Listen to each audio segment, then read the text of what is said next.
The Wii U's lifespan has officially come to an end. There's still a small trickle of games to be released on the system, but production of the units have stopped. The Switch is around the corner and I'm ready to move on. For me, the Wii U marked my return to full-time gaming, investing countless hours into the platform and its great gaming library. I jumped on board with the Wii U when the Wind Waker HD was released, and what a ride it's been. Now that my gaming time with the console will drastically decrease, it's time to take a look at my 10 favorite games on the platform. Number 10, Nintendo Land. Unlike early adopters of the unit, my Wii U didn't come bundled with Nintendo Land. Instead, I had the Wind Waker HD package, so it wasn't until a year later I picked it up. I bought the game for other people in my household, so I only found myself playing the game with friends, and what a blast we had. Whenever I think of Nintendo Land, I just think of the dozens of times we all laughed out loud in Mario Chase, the time I made someone cry in Luigi's Ghost Mansion, or whole afternoons lost watching my girlfriend play Donkey Kong's Crash Course, determined to complete it. She ended up making it to World 2, but hey, that's way further than I've ever made it. It wasn't the best game on the platform, but it held that Nintendo magic that brought players together to make great memories. Number 9, Pikmin 3. Pikmin 3 was actually my entry into the Pikmin series, as I had never played the GameCube or Wii predecessors yet. It was one of the titles I picked up at launch, and I had a blast with it. I remember the unique experience of setting up my gamepad off to the side like a mission companion while I used the Wiimote to play the game. I felt immersed in the world and loved exploring every little part of it, seeking out fruit to turn into juice. To this day, I have yet to replay Pikmin 3 after my initial playthrough, as it provided me with so much satisfaction once complete. Due to the unique way in which the game asks you to play and also its unique mechanics, I just couldn't leave it off my top 10 list. Number 8, Paper Mario Color Splash. Color Splash didn't make much of a, well, splash when it launched, mainly due to Nintendo keeping it pretty down low with the marketing and the internet throwing hate on it for sticker stars similarities. However, Color Splash could very well become one of the Wii U's hidden gems. The game's writing and its worlds are absolutely charming and fun to explore. The game is held back big time by the absolutely horrendous battle mechanics, which are hard to forgive. I don't know who thought the convoluted battle mechanics would be fun, but they should be banned from game design for a very long time. Otherwise, my 20 plus hours experience with Color Splash was a great one, and also my last big title for the console. Number 7, Star Fox Zero. This will be one of the most controversial titles on my list, as I know plenty who hate this game, but I enjoyed it quite a bit. I was excited for Star Fox Zero since its initial announcement, followed by a lot of worry when I demoed it, to finally excitement again after I owned it. I found the visuals beautiful, and I also ended up falling in love with the controls. It wasn't love at first sight, however, as I only truly mastered the controls after my first playthrough, but afterwards, it was pure bliss. The HD graphics, along with the orchestrated score and some high-speed levels, made this feel like one of the most epic Star Fox adventures ever. However, I really wish we could have seen more content for the game, or at least some online multiplayer, as one of the game's major drawbacks for me was its length. Number 6, Super Mario 3D World. After the absolute thrill ride that was Mario Galaxy 1 and 2, I was lukewarm to the idea of a console equivalent Mario 3D Land.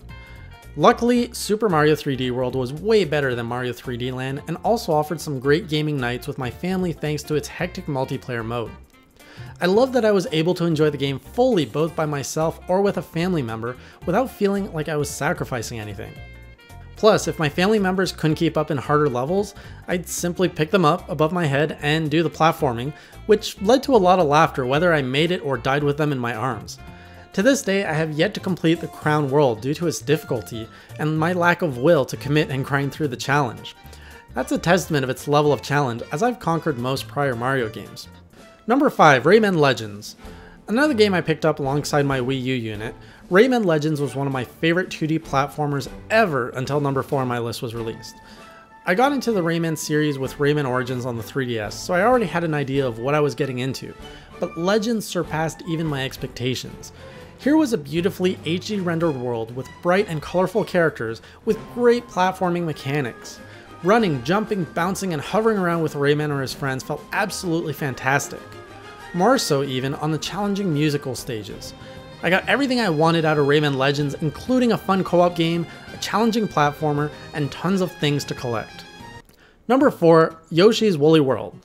I knew I would love Yoshi's Woolly World since I first got to play the demo nearly 2 years before its release. When it finally released, I couldn't believe the amount of polish the game offered in everything from visuals to music to gameplay. There was so much to do in finding this game, and tagging in a second player made the whole experience just more fun. I'm starting to realize that a lot of these titles that made my list had great multiplayer support. Even though I consider myself more of a single player kind of guy, I guess the multiplayer experiences have left more of an impression on me than I realized. Or maybe not, as my top 3 games have no multiplayer in them. And with that said, number 3, Hyrule Warriors. Oh my god, I don't even want to know how many hours I put into this game. I became seriously addicted to Hyrule Warriors at one point. It was so bad, I was canceling appointments just to complete, one more level. I was fine throughout the campaign, and what a fun campaign it was. But it's once I got into those adventure maps. Damn!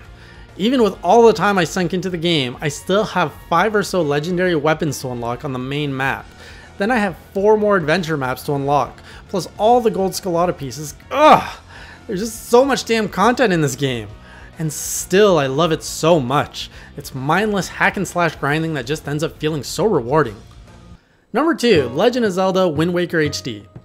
I'm surprised at how much I ended up loving Wind Waker HD, as I had completed the game nearly a decade prior on the GameCube.